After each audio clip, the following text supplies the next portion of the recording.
Tiene la palabra el señor Rafael Correa, presidente de la República del Ecuador. Gracias, Su Majestad.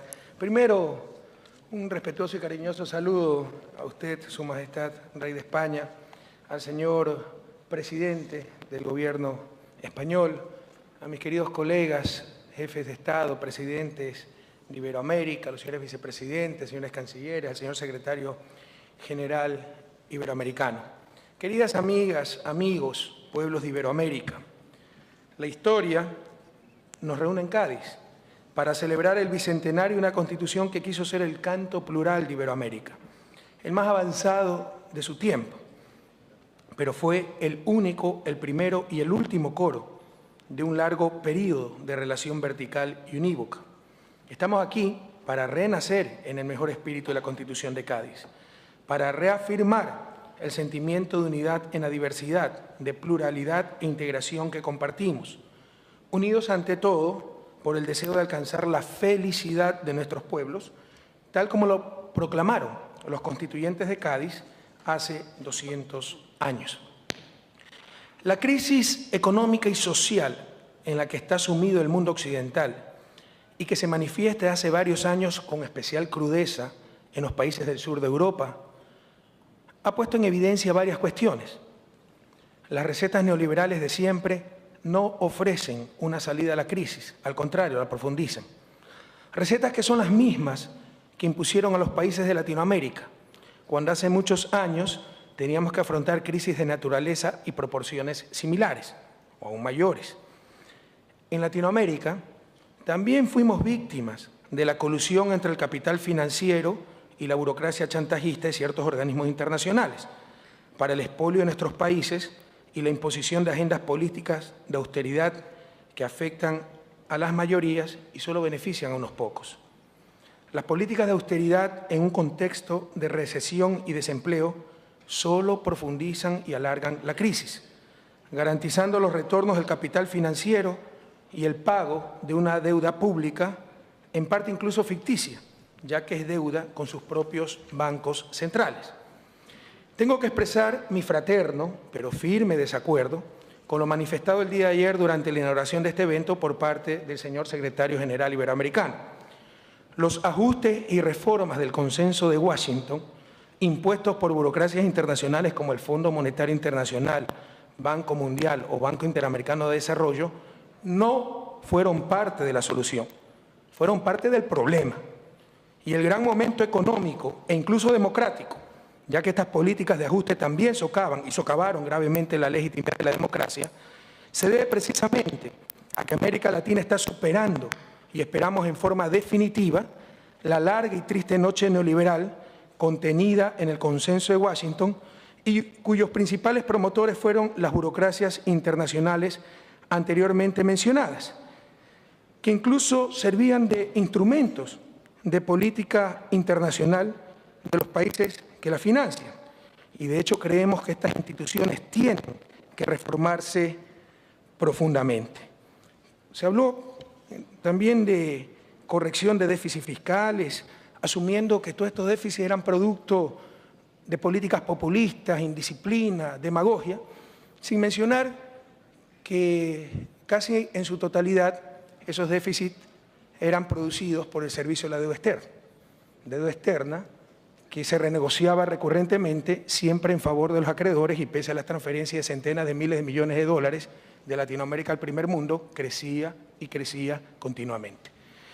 En 1999, en Ecuador, miles de millones de dólares de dinero público fueron dedicados a lo que llamamos salvataje, la palabra española es salvamento, salvataje bancario en la mayor confiscación de dinero privado en la historia del país, empujando a cientos de miles de personas a la pobreza, a la exclusión o al exilio.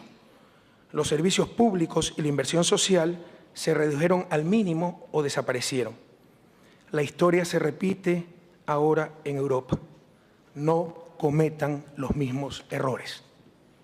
En este sentido, en nombre de los cerca de 600.000 compatriotas residentes en España, quisiera agradecer a usted, señor presidente Mariano Rajoy, y a su gobierno por el decreto ley que suspende durante 2 años los desahucios básicamente para personas que ganen menos de 19.000 euros por año. Los desahucios no tienen razón de ser cuando se trata de una crisis sistémica. Además de, al no constituir dación de pago, en principio una garantía debe extinguir la deuda. Aquí, si se evaluó la casa en 200.000 euros, y en nuestros países también, ya se reformó la ley en Ecuador, pero teníamos la misma ley, casa valorada por el propio banco, cuando no se podía pagar la deuda, el banco retira la casa, pero ahora resulta que se valora en 50.000 euros. Las familias quedan sin casa y con deuda, probablemente para toda la vida. Eso no tiene ningún sentido. No es lógica económica, ningún principio técnico, ninguna ley natural, solamente refleja la supremacía absoluta del capital y básicamente del capital financiero sobre los seres humanos.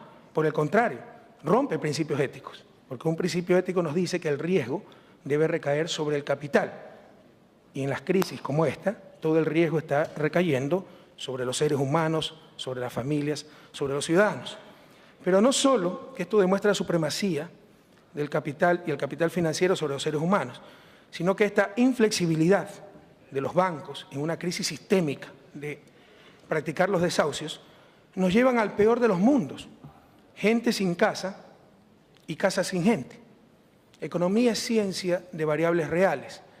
Esto del riesgo país, los mercados financieros, se supone, todo eso son señales, instrumentos de coordinación. Lo importante son las necesidades de la gente y la capacidad de esa sociedad para atender esas necesidades y alcanzar la prosperidad, el bienestar, el buen vivir. Me preguntaban en una entrevista, ¿es que España está retrocediendo? Y yo le digo, no, pero si ahí está ese inmenso talento humano de los españoles, ahí está ese conocimiento, ahí está esa infraestructura, esa tecnología, esos equipos, esas maquinarias. Está fallando la coordinación. Familias que necesitan casas, fuera esa sociedad pobre, si no tuviera la capacidad de crear casas para satisfacer esa necesidad. Pues las casas no solo que hay la capacidad de crearlas, sino que existen. Pero por un problema de coordinación, las familias que necesitan casas se van a quedar sin casas y los bancos que no necesitan casas se van a quedar repletos de casas. Es un problema de coordinación económica. Para resolver esos problemas existe la política económica y sus diferentes instrumentos. Uno de ellos, la moneda nacional y en este caso la moneda comunitaria. Y ustedes saben que ahí están los problemas. El problema de coordinación que básicamente se logra a través de una adecuada política monetaria. Sin embargo, esto refleja un asunto más de fondo, que yo creo que es el gran desafío de la humanidad en el siglo XXI. ¿Quién manda en el planeta? ¿Quién tiene la supremacía? ¿Los seres humanos o el capital? ¿Las sociedades o los mercados? Los mercados son una realidad económica. Uno de los grandes errores de la izquierda tradicional fue negar los mercados, lo cual es un fenómeno objetivo. Existen. Pero una cosa son sociedades con mercado, controlando, manejando a los mercados para que rindan los frutos socialmente deseables, y otra cosa son sociedades de mercado, donde educación, salud, vida, personas, la propia sociedad se convierten en una mercancía más. El mercado es un gran siervo, pero es un pésimo amo. Invitamos a mantener viva la memoria. América Latina fue uno de los lugares privilegiados de la inmigración europea. Si nosotros hubiéramos aplicado las medidas que ahora Europa aplica para los migrantes de Latinoamérica, sería muy diferente la historia, particularmente europea. Una relación renovada en el bicentenario de la Constitución de Cádiz, como dice el tema central de esta reunión, pasa necesariamente entonces por el adecuado trato de los migrantes latinoamericanos en Europa. Pero lo que vemos en ciertos países europeos es construcción de cárceles para los migrantes, en una globalización que paradójicamente impulsa cada vez mayor movilidad de capitales y mercancías, pero criminaliza la principal de las movilidades, la de los seres humanos. De igual manera, una relación renovada en el bicentenario de la Constitución de Cádiz implica llegar a acuerdos concretos con España para garantizar derechos humanos de los migrantes latinoamericanos, tales como el adecuado acceso a servicios sanitarios. Por otro lado, esta relación renovada en el bicentenario de la Constitución de Cádiz también implica trabajar juntos para evitar los abusos del capital transnacional contra los países latinoamericanos. En fechas recientes, el Ecuador ha sido víctima de un nuevo atropello jurídico cometido por uno de los apéndices del Banco Mundial, el Centro Internacional de Arreglos de Diferencias Relativas a Inversiones, CIADI, ante una demanda de la petrolera estadounidense Occidental Petroleum, conocida como Oxy, a la cual por incumplir la ley ecuatoriana y el respectivo contrato, se le aplicó la caducidad del correspondiente contrato. El Estado ecuatoriano clara e injustamente ha sido perjudicado en un laudo vergonzoso, ya que cito, y abro comillas, los actos ilícitos de la Oxy que violan el derecho ecuatoriano se han subestimado groseramente y no se han tenido en cuenta adecuadamente la importancia que tiene para cada Estado la observancia de su orden jurídico por parte de empresas extranjeras. Cierro cita. Continúo citando. Abro comillas. El laudo de mayoría es tan escandaloso en términos jurídicos y contradictorio en términos jurídicos que no tengo otra alternativa que manifestar mis discrepancias. Cierro cita. Estas citas y expresiones no son el grito indignado de algún funcionario del gobierno ecuatoriano. Es el inusual voto salvado del árbitro Brigitte Stern en el laudo contra Ecuador en el CIADI, sorprendida por el descaro del írrito pronunciamiento.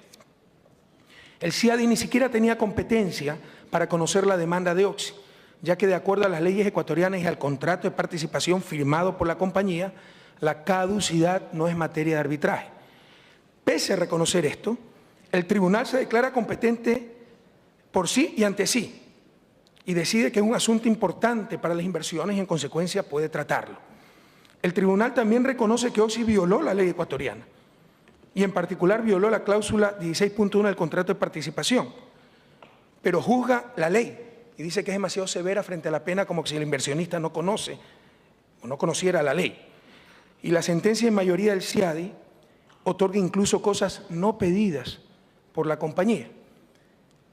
Occidental había traspasado 40%, este fue el motivo de la litis, de la caducidad, 40% de sus acciones a una tercera compañía. Solo reclamaba 60% de su inversión. El CIADI, sin que se lo pida Oxy, declara nula esa transferencia y la compensa sobre el 100% de una inversión que ya no tenía. Y condena de esta forma el CIADI al país a pagar 1.770 millones de dólares, equivalentes al presupuesto anual en salud del Ecuador, más cerca de 500 millones en intereses. El Ecuador denuncia el mecanismo del CIADI por fraudulento e ilegítimo. Esta situación, que la viven y sufren también otros países de la región, ha llevado a la creación del grupo de trabajo de expertos de alto nivel en solución de controversias en materia de inversiones de UNASUR, cuyos trabajos avanzan hacia la creación de un centro de mediación y arbitraje de la Unión de Naciones Sudamericanas. Desde aquí hacemos un llamado a nuestros países hermanos a denunciar este tipo de convenios fraudulentos, parciales y atentatorios contra las garantías procesales básicas y la soberanía. Consideramos que esto también es parte de aquella relación renovada en el bicentenario de la Constitución de Cádiz. La mejor de las suertes, no sé por dónde está en orden alfabético, a nuestro querido amigo el presidente Calderón, a su familia, ahora que dejará la presidencia de México, y los mayores deseos de éxito al nuevo gobierno que iniciará sus gestiones el 1 de diciembre. Y nuevamente, muchas gracias a usted, Majestad, al señor presidente Mariano Rajoy y al pueblo español por habernos recibido y acogido con tanto cariño.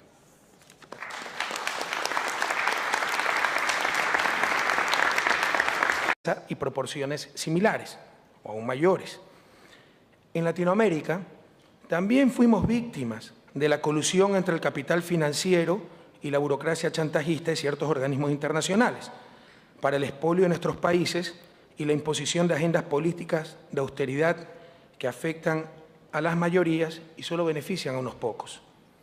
Las políticas de austeridad iberoamericano. Queridas amigas, amigos, pueblos de Iberoamérica, la historia nos reúne en Cádiz para celebrar el bicentenario de una Constitución que quiso ser el canto plural de Iberoamérica, el más avanzado de su tiempo, pero fue el único, el primero y el último coro de un largo periodo de relación vertical y unívoca. Estamos aquí, está sumido el mundo occidental y que se manifiesta hace varios años con especial crudeza en los países del sur de Europa, ha puesto en evidencia varias cuestiones. Las recetas neoliberales de siempre no ofrecen una salida a la crisis, al contrario, la profundizan. Recetas que son las mismas que impusieron a los países de Latinoamérica, cuando hace muchos años teníamos que afrontar crisis de naturaleza para renacer en el mejor espíritu de la Constitución de Cádiz, para reafirmar el sentimiento de unidad en la diversidad, de pluralidad e integración que compartimos, unidos ante todo por el deseo de alcanzar la felicidad de nuestros pueblos, tal como lo proclamaron los constituyentes de Cádiz hace 200 años. La crisis económica y social en la que tiene la palabra el señor Rafael Correa, presidente de la República del Ecuador. Gracias, Su Majestad. Primero, un respetuoso y cariñoso saludo a usted, Su Majestad, Rey de España, al señor presidente del Gobierno español, a mis queridos colegas, jefes de Estado, presidentes de Iberoamérica, los señores vicepresidentes, señores cancilleres, al señor secretario